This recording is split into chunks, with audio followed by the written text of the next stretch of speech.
Fred Film Radio, Locarno Film Festival, Switzerland. Fred Film Radio, this is Federica Scarpa from the 74th edition of Locarno Film Festival, and today I am in company of Peter Brunner and Franz Rogowski, director and protagonist of LUZiFER, here in competition. Welcome to Fred. Hi. Hey, hi.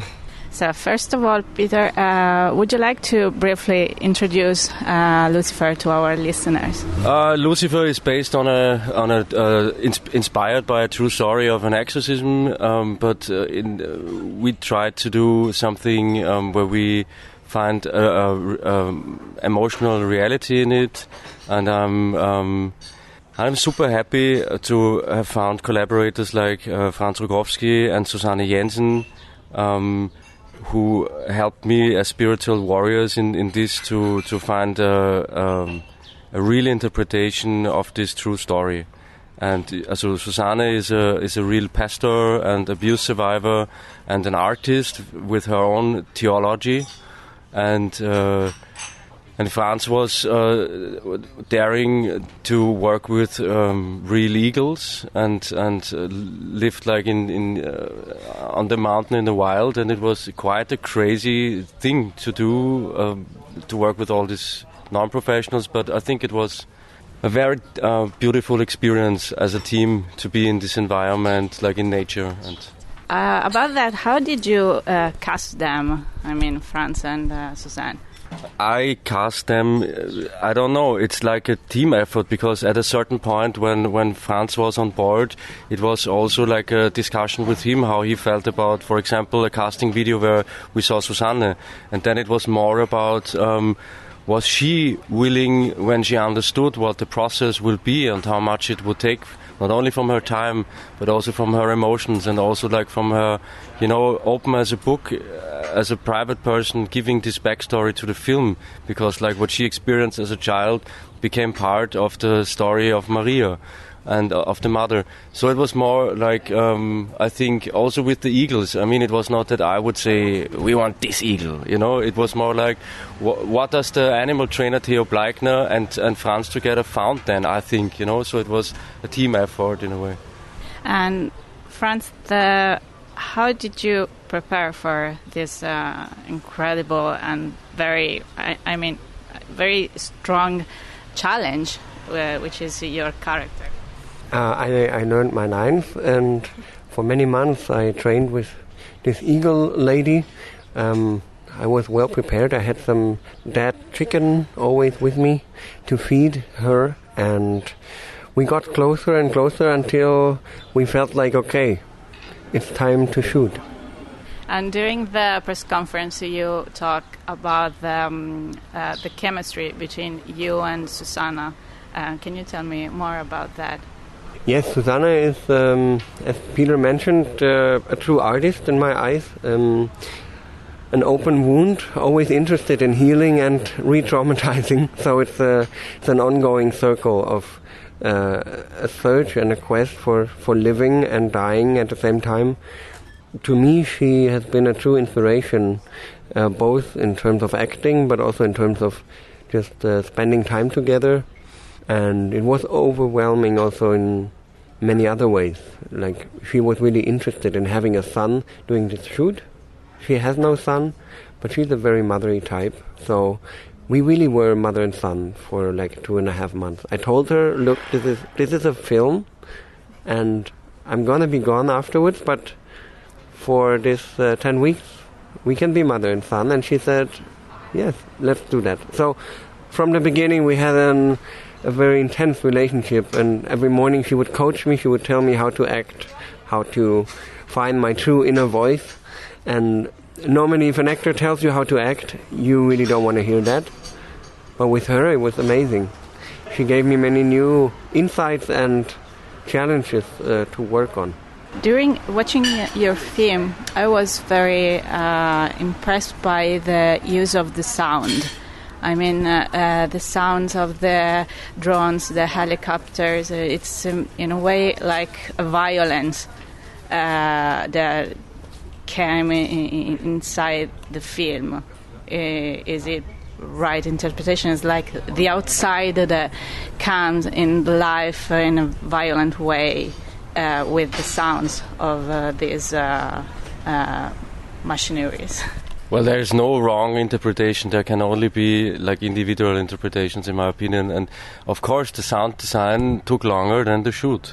And the sound design is, I think, very important. This is such a cool thing about cinema, that you can use, all these elements, all these this buffet of creating, a physical experience where you go to 25.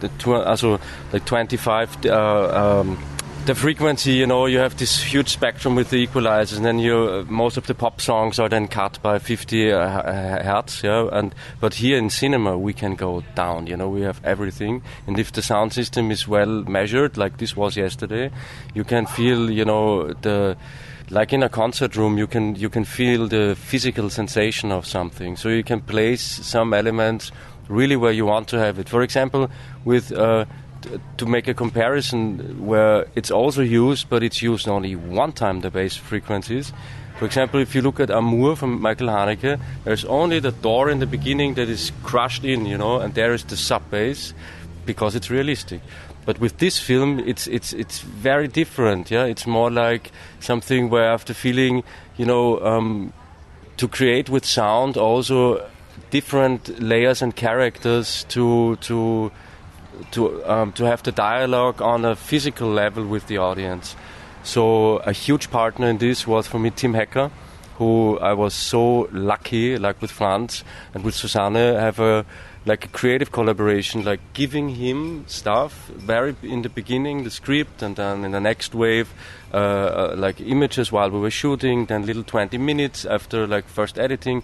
And he immediately sent me music, without even I cannot say it, but the thing is, it was working from the beginning on, that there was something in the music where there is the character of the father, where there is a spirituality that might is in Susanna and might was in the character of Johannes.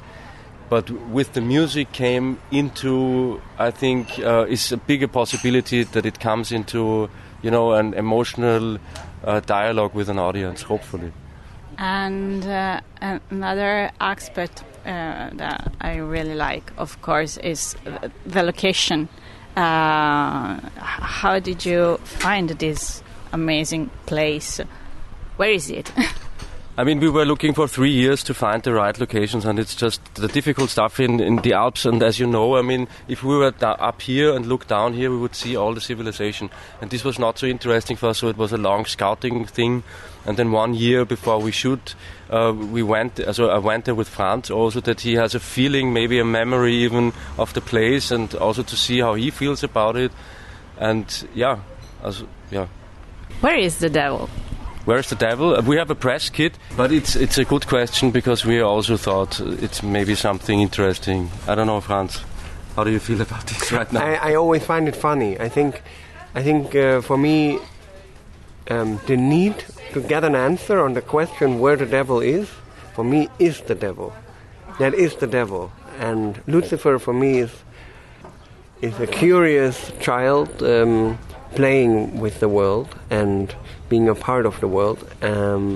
So I think to determine the truth, for example, is the devil. To be scared of a complex identity and the fact that we can't answer, but we can ask. That is, if you accept that and you play with it, I think then you're closer to Lucifer or to a little angel.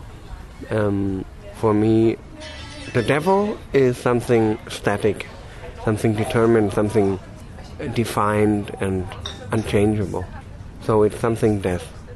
Is it okay if I read from Seidel? Sure. And maybe Franz wants to read from Susanna what she thought about it, because we asked the question, where or what is Lucifer or the devil? And Seidel said, Lucifer is in us and all around us, corruption and redemption in equal measure. Yeah. And you want to read Susanna, maybe? Susanna said, Lucifer is a mystical fantasy figure. People often need a personification of evil like this in order not to feel at the mercy of terrible forces. The mother in this film has constructed her own world of belief. People who endanger her paradise become Lucifer in her eyes. So that's a very, yeah. One last question. This film, when you go out of the theater, you feel that this film, in a way, stuck inside of you. What does remain of your experience shooting this film, except of the shirt that I saw you that I saw yesterday? True, the shirt remained. That's for sure.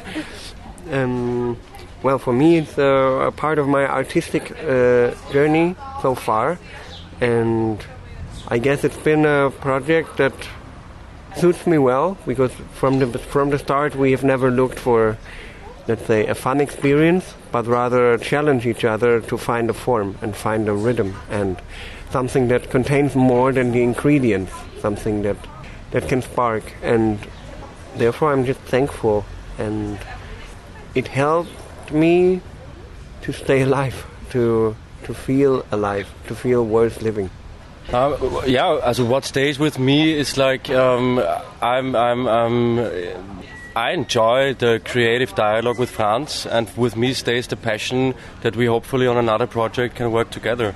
And because I think like it's to find people that you love in a creative process, and talking is always beautiful to keep on the conversation of the creative dialogue. And this is just, this was something that we did in this phase of our lives, and it's beautiful, but it's also good that it's over, and that now the audience has the possibility, hopefully, to be in a dialogue with it. Thank you, Peter Brunner. Thank you, Franz Rogowski. And I'm Federica Scarpa from the 74th edition of Locarno Film Festival. This is Fred, the Festival Insider. Thank you. Bye-bye. Fred